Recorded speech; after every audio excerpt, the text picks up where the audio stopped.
love this town. The city of endless opportunity. Ready to get your cherry popped?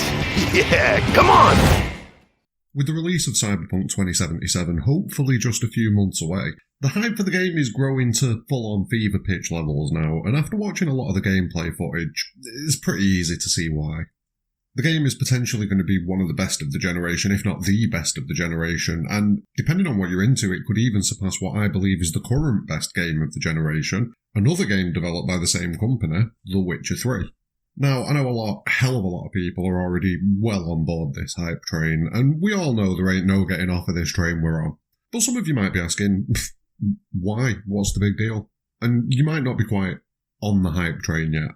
In this video, I'm going to give the 5 main reasons why I'm so hyped for the game, and hopefully that'll help build hype for you whether you're already in, whether you're standing on the periphery, or just haven't really got a clue what everyone's going on about.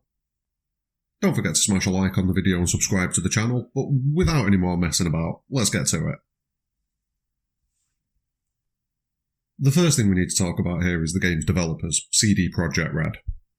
Now, I'm not going to lie, my first experience with CD Projekt Red as a company was The Witcher 3. And while I've since played the other games in the franchise, it truly was the way the company acted around The Witcher 3 that kind of made me and millions of others love them so much as a company. First off, the game itself is dripping with quality around every turn. You can see when you play The Witcher 3 that so much care and attention has been put into it. The game's got beautiful visuals, amazing areas that are filled with fleshed out and nuanced characters, and that's just the tip of the iceberg. The side quests in Witcher 3 are engaging subplots unto themselves, and these characters feed into that and make you feel a lot when you're playing through these side quests. Like normally, you find with a lot of games, like the recent Final Fantasy VII Remake, a lot of the side quests were just go here, grab this, come back, done. You didn't really care about the side quest or the mission that you were on. Compare that to some of the side quests in The Witcher 3, and it's night and day. It's truly night and day. And that's just the care and attention that the company have put into the game. Then you've got the months, literal months of free DLC, and not just cosmetic DLC, quests that I'm going to assume that they just didn't have time to get into the game before release. So they just decided, where a lot of companies might have paywalled these quests off, CD Projekt Red were just like, no, they're on the way.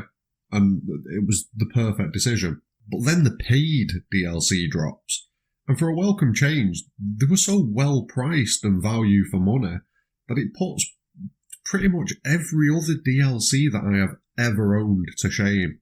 Hearts of Stone came out, and that itself was worth what we paid for it. I believe it was about $10.99 that I paid for it when it came out. But then Blood and Wine came, and that's a DLC priced at, I believe it was again between £10 and £15. But that DLC puts some full-length games to shame. That's how good that DLC was. There's no shoddy microtransactions. There's no milking customers for little bits of story that they've just chopped out of the game after the fact. None of that kind of behaviour. Just quality through and through. And that is probably the main reason to be hyped for Cyberpunk 2077. If this is the kind of care and attention that they put into The Witcher 3, when, let's be honest, no one was really, no one had noticed them. They were still a reasonably small studio in comparison to some of the bigger boys, and they put The Witcher 3 out and it destroyed pretty much every game on the market, in my opinion. Like, it is the best game of the PS4 gen, for me, and I know a lot of people agree with that. If they can put that kind of quality in at that point, imagine what they're going to do with A, a lot more money because of the success of The Witcher 3, but B, a lot, I don't want to say pressure, but yeah, a lot more pressure because a lot of eyes are on them now. And they've already started with this, like they've announced that if you buy the PS4 version of Cyberpunk 2077 or the Xbox One X version of Cyberpunk 2077, then when the next gen of consoles come around, there'll be an automatic patch to upgrade the game to that version. You're not seeing any other game companies doing that, really. Most other game companies are talking about charging $70 instead of $50 for the games in the next generation, so it just shows the difference in mindset and mentality. And this is one of the main reasons to be super hyped for Cyberpunk 2077. The world of Cyberpunk 2077 is an interesting one. The Cyberpunk world itself diverges from our own in around 1990, and the game takes place in Night City, which is an American megacity run by the corporations of the Cyberpunk world. Now, Cyberpunk 2077 may be a completely new gaming franchise to most of us, but the world of Cyberpunk has existed for quite a while, with the new game being based on the Cyberpunk tabletop RPG series, which was created by Mike Pondsmith. This series has had several iterations. The first edition, Cyberpunk, then you've got the second edition, Cyberpunk 2020, you've got a third edition, which is version 3v3, and then you've got an expected fourth edition, which is titled Cyberpunk Red. What this means is the world that we've seen won't just be beautiful and vibrant, which it seems like it most definitely is, but it'll also have an insane amount of depth to it because it's going to be taken from over 30 years of content. And akin to The Witcher 3, which had all the books for backstory, Cyberpunk 27 has got 30 years of content, lore, and additions made to the franchise over time. And that's all there ready for CD Projekt Red to use and take advantage of, and I'm fully confident that they're going to. Now, this was only recently revealed, and I suppose it falls under the general mechanics of the game, but it's one that stands out to me, and it seems like it's going to be a pretty integral to some sections of the game. Braindance is the method where you can go through someone's past experiences using some sort of brain chip, implant, upgrade, something like that. And while you're inside this braindance, your character feels and experiences everything the person whose memory you're viewing felt and experienced at the time. Everything. Even things that the person themselves only took a passing notice of and made note of subconsciously. You can examine that and look into it and, get clues from it. You can do this by going into edit mode, which gives you a free camera and control over the playback of the memory. It allows you to focus on something that could give you the answers that you need. Now, this braindance mechanic, it's not strictly for investigation. In fact, from what it seems like, investigation's one of the least frequent uses for it. Now, I'm not someone who's dived into the lore of Cyberpunk 2077 completely. I kind of want to distance myself from it until the game drops so that I can experience it all, and then I'll dive a bit deeper into everything personally. But from what I've read, it seems like people use these braindance chips, or whatever they're going to be called, as a form of entertainment. They use them to get some sort of kick or adrenaline rush.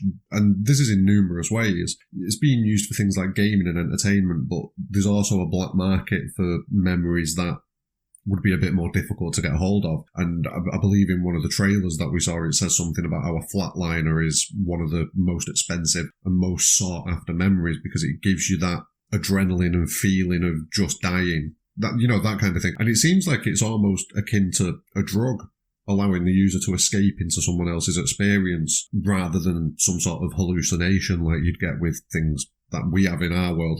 All in all, it's an extremely thought-provoking mechanic, not only from the aspect of being able to use it for investigation, but just viewing it as a societal thing and like the way society uses this for entertainment. It's an interesting thing, and I think it's going to play into the story quite heavily. Players in the game are going to step into the shoes of V, who's a cyberpunk arriving to Night City for the first time, and that's it. Everything else you get to decide, really. You get to decide the past of the character during what seems to be a massively in-depth character creator where you can edit everything. And I mean everything. These choices are going to have long-term ramifications for your character and will shape what kind of skill sets that the character has later on in the game.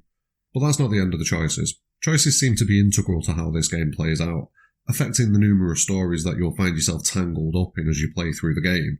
Your choices shape the world of Night City as you progress, and certain choices could have unforeseen consequences further down the road.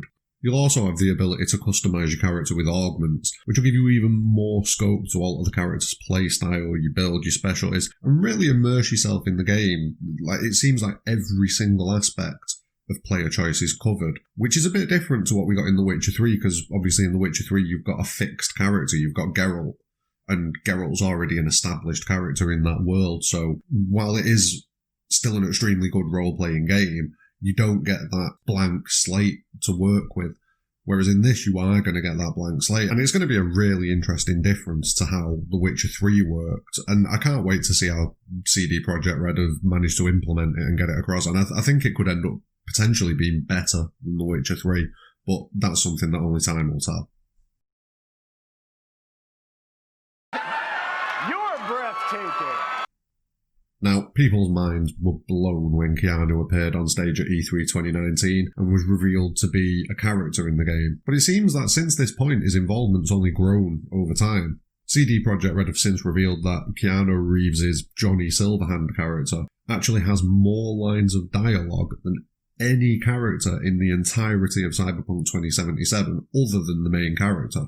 And this is apparently all down to Keanu's influence. He's had a massive involvement in fleshing out the character Johnny Silverhand, adding a lot of depth and nuance to him that previously wasn't there. And all of this adds up to what could not only be a brilliant in-game performance, but a brilliant character in general. And not only that, when you've got someone with the experience of Keanu Reeves and who's an actor and who knows how to get characters across, because, I mean, there aren't many bad Keanu performances, let's be fair. When you've got someone like that, it's going to bleed out into other aspects of the story as well, so other characters will have benefited from the advice that Keanu's probably given regarding his character. That's going to filter out into the other characters, and it's only going to enhance the storytelling and the quality of the stories that we get in this game, and I think it's a brilliant move. I'm so hyped. No, can you tell? Can you tell that I'm hyped? So there you have it. That's my top 5 reasons that I'm hyped for Cyberpunk 2077. There's a lot more to be hyped for. I've only gone in on the surface level here, and there are a lot of YouTubers out there that have got a lot more information on the game than me. Like I say, I want to try and keep myself as pure as possible before the game comes out. I don't think pure is the right word. But you know what I mean. I don't want to go digging too far into the lore, just purely because I want to be surprised. Like with The Witcher 3, I didn't dig into the story of The Witcher or anything before it. I just picked the game up and played it.